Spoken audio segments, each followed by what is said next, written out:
In 2017, Capcom released Resident Evil 7, the game responsible for the revival of the franchise. This came at a time where many had lost faith in the series due to the aggressive shift towards action rather than horror. The franchise was rapidly shedding its old skin, completely abandoning its roots with no intention of turning back. But after years of anticipation, RE7 emerged, and in doing so, it brought the iconic franchise back to its roots, stripping away the Hollywood blockbuster facade and replacing it with something much more intimate and raw.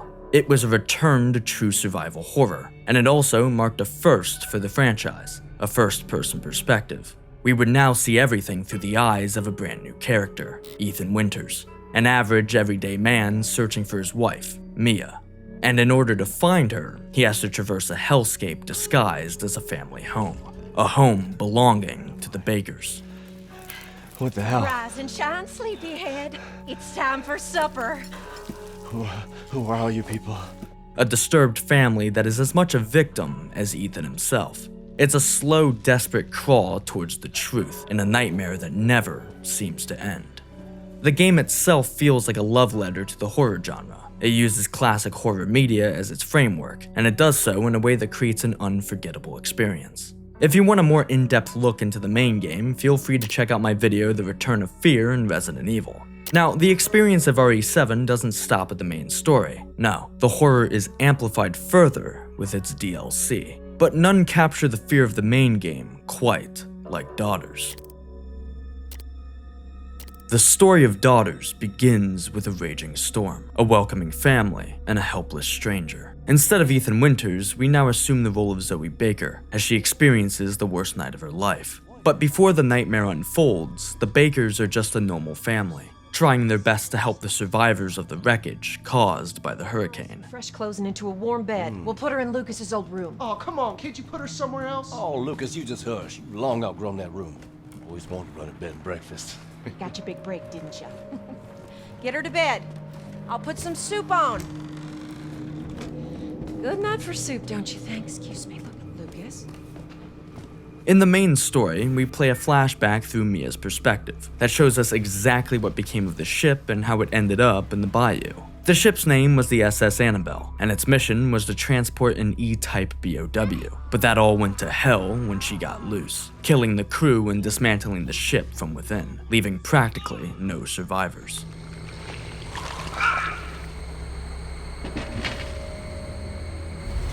Are you remembering? What are you? While searching through the wreckage, Jack discovers a little girl named Evelyn and brings her into the house. On the surface, Evelyn looks like an innocent child, but that is far from the case.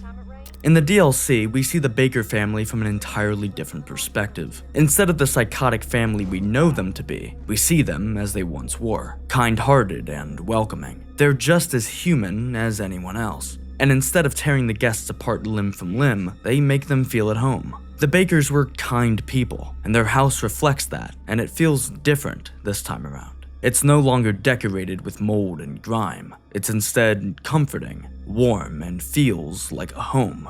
It lulls you into a false sense of security. The first objective isn't to survive. No, it's to get clean clothes from the laundry room.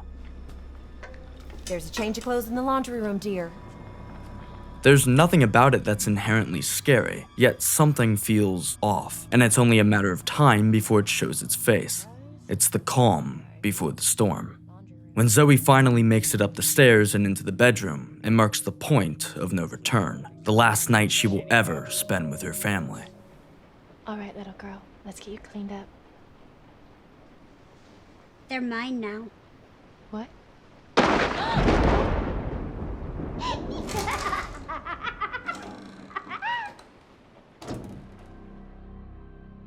This is when the DLC takes a turn. The warm and inviting house we just walked through is no more. All of the life within the residence was drained in an instant, leaving nothing in its wake except the feeling of dread. Zoe is left alone in the dark and forced to navigate the house with nothing but a lighter. What makes Daughters so haunting is the gameplay, which mirrors the opening of the main story. Much like Ethan, Zoe is left at the mercy of her own family. The house she once called home is now a death trap, and she's the prey. It's a steady mental and physical decline for everyone involved, starting with Lucas. What was that? There's no telling what happened to him, but there's no time to think, because coming from upstairs is the sound of a creaking lantern. Marguerite is wandering the halls.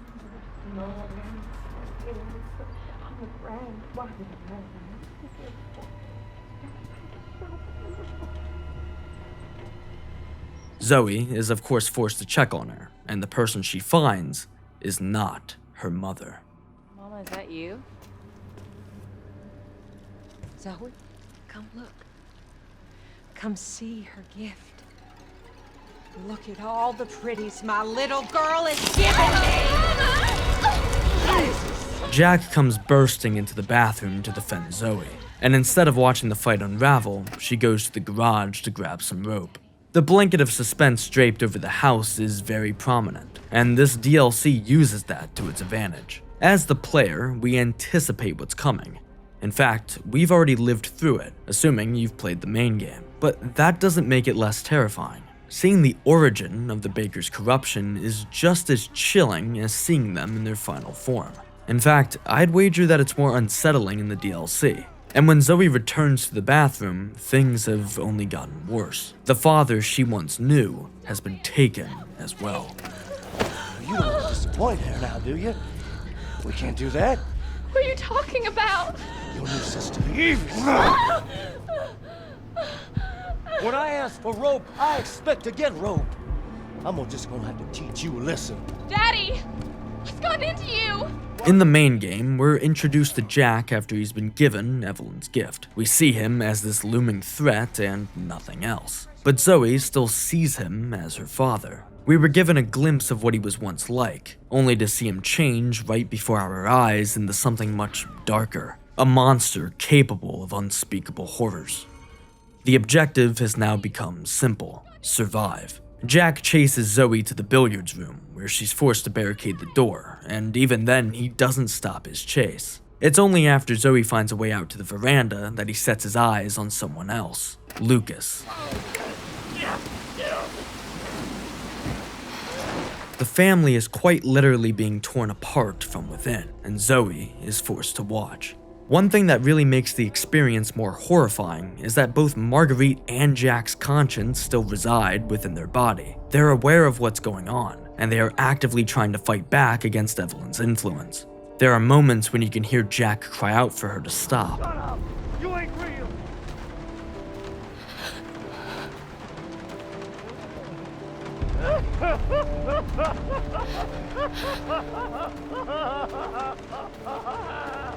Daddy. And the same goes for Marguerite. It's tragic, and the tension boils over when Zoe makes it to the main entry, where she is forced to hide away from her own mother. And when she tries to make a run for it, Marguerite grabs hold of her.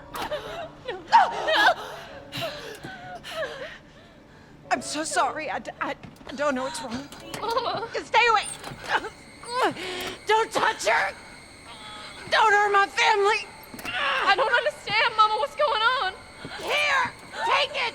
Take it. Go. This is easily the most intense moment in the entire DLC. She runs down the hall while Marguerite's screams echo throughout the house. It's now a matter of life and death, or a fate much worse.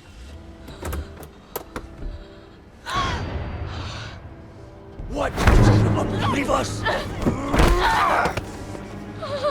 Don't you want to meet your little sister? Now you're just being rude!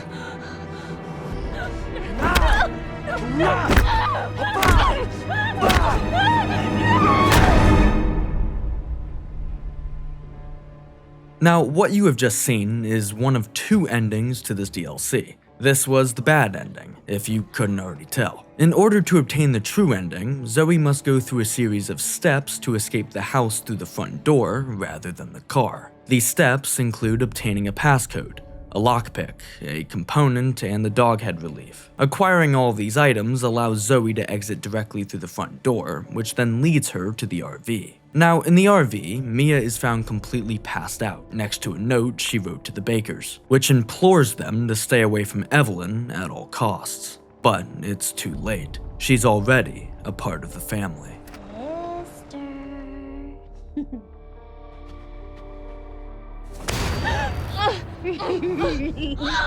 Zoe wakes up surrounded by her family at the dining room table, and she chalks up everything that happened that night to a dream. But as the screen begins to slowly drain of its color, it's clear that she too has been taken. You remember the last hurricane? We thought we were lucky, and the next time it rained, there was a mess for sure. Hello, sister. Daughters is a horrific tragedy, and it's a piece of content that I wish was part of the main game. It serves as a way to provide additional context to the story and the Bakers themselves. It intensifies the horror by making it feel more personal. The way Zoe looks at Jack and Marguerite is the same way Ethan saw Mia in the guest house, a loved one twisted and reshaped into something they aren't. The DLC isn't reliant on jump scares. It thrives off of emotional devastation and the shock of seeing someone you care about being tortured from within. These factors make the story and its horror more intimate, which in turn makes everything that much more haunting. Now, Daughters was released as part of the banned footage content pack, which is an anthology that focuses on multiple stories all occurring under the same roof. It reveals the additional horrors that the Bakers committed long before the events of the main story. This time, rather than following Zoe or Ethan, we are Clancy. Clancy was once a cameraman for the Supergators, the paranormal investigation team that went missing soon after they arrived at the Bakers. Throughout the main story, there are VHS tapes that guide Ethan through certain parts of the game. 2 of these tapes are from the perspective of Clancy himself. We even get a glimpse of the torment he was put through, and his eventual death. The banned footage DLC explores the events that took place between his arrival and the Happy Birthday tape. The banned footage tapes include Bedroom, 21, and Nightmare, all of which show Clancy being pushed to the brink. So in terms of chronological order, the first of these tapes is Nightmare.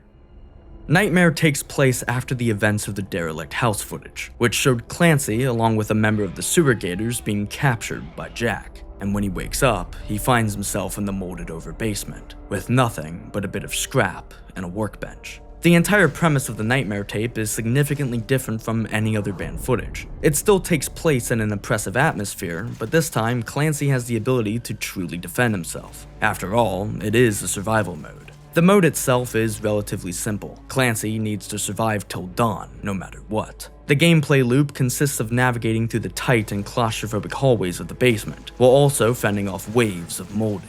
Clancy can also upgrade his equipment by collecting scrap. Tony Stark was able to build this in a cave with a box of scraps! It's essentially just like classic horde mode, and the longer he survives, the more intense it becomes. What makes this tape stand out is its constant danger, and the idea of starting all over again.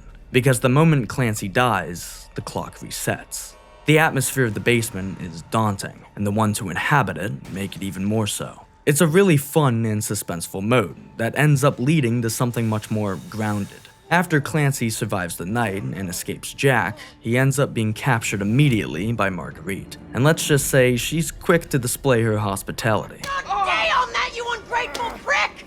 I made it with love! When Clancy wakes up, he finds himself strapped to a bed and at the mercy of Marguerite.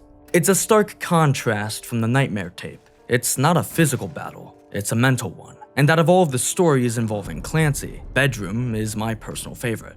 It feels like a handcrafted experience, tailor-made to make the player feel uncomfortable. This tape is actually heavily inspired by Stephen King's Misery, which saw its main character, Paul Sheldon, being held captive by a deranged fan named Annie Wilkes. He too is bedridden and looking for a way to escape without his captor knowing. This is the main premise of Bedroom. The only objective is to get out of the room, and it's up to Clancy to find out how. At first, Marguerite treats Clancy as if he were a part of the family, talking to him like she would her own kid. But that affection immediately fades from her. One of the most unsettling things about Marguerite is that she's unpredictable and erratic. One minute she's kind and endearing, the other minute she's cold and vile and quick to lash out.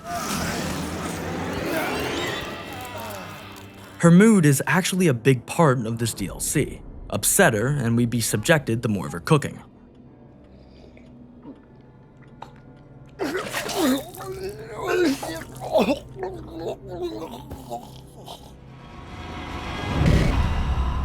So it's up to Clancy to manipulate her in order to free himself. This form of psychological horror is the backbone for the story. Suspense strangles the room. Every time Clancy gets up from that bed, there's a chance Marguerite comes bursting through the door.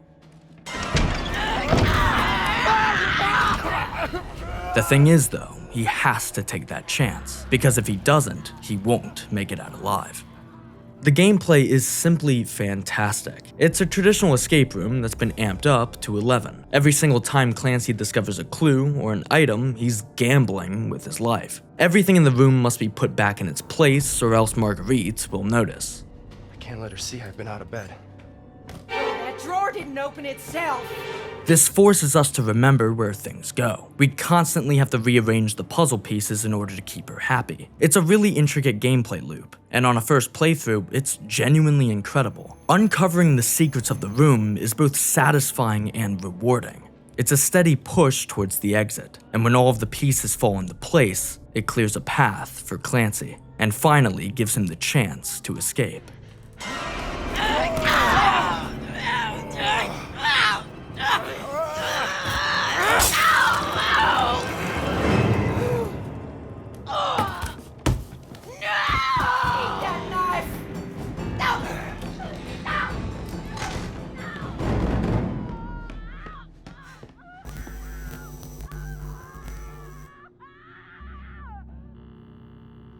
Now, even though Clancy was able to escape from Marguerite, that doesn't mean he's free. Because shortly after the bedroom tape, Clancy falls into the hands of the most sadistic member of the family, Lucas.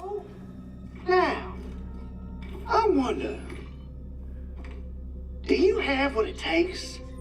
In the final banned footage tape, Clancy is quite literally broken as he sits across from another helpless victim, Hoffman, a man who was also kidnapped by Lucas. Both of them are forced to play the deadliest card game of their lives, blackjack. But the rules have changed. The stakes have been raised.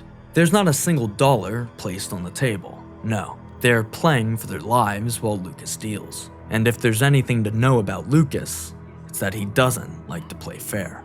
The game is rigged from the start. From the moment the game begins, the inspiration behind the tape is clear. This is a love letter to the Saw films. It's sadistic, inhumane, and downright sinister. Lucas acts as John Kramer in this tape, setting up a heinous scenario in which Clancy must give up his humanity in order to save his own life, and Hoffman must do the same. Two victims placed head-to-head from one another. In a game, neither are meant to win. The rules are simple. The player closest to 21 wins. Clancy and Hoffman both pull from the same deck of cards, numbered 1 to 11, but there's a catch. The loser must suffer the consequences. As the game unfolds, the punishments become more severe. It starts with the fingers. A single player watches as the other is tortured. The victor doesn't celebrate. Instead, they are filled with dread, because the next round could easily be their hand instead. That's the main source of this tape's horror. It's the anticipation that kills, as well as the contraptions themselves. As the game progresses, Hoffman succumbs to the punishments, leaving Clancy as the winner. But that's irrelevant to Lucas. His victory doesn't matter, because after all, it's just a twisted game. Tell me we're done. Okay, Clancy, you won fair and square. Guess I'll set you up. Huh? Well, blow me down. Look at Hoffman. Hoffman, and I'll feel fine. I think we should play another round. Did you hear that? Hoffman, you tough son of a bitch. Like the man said, we gotta play another round. What the is wrong with you? You promised to let me go. Hey, you sick. Talk to me. Clancy is forced to outsmart Lucas one last time, and in a desperate attempt to stay alive, he has no other option than to play his trump card. Huh? Hey, what the hell?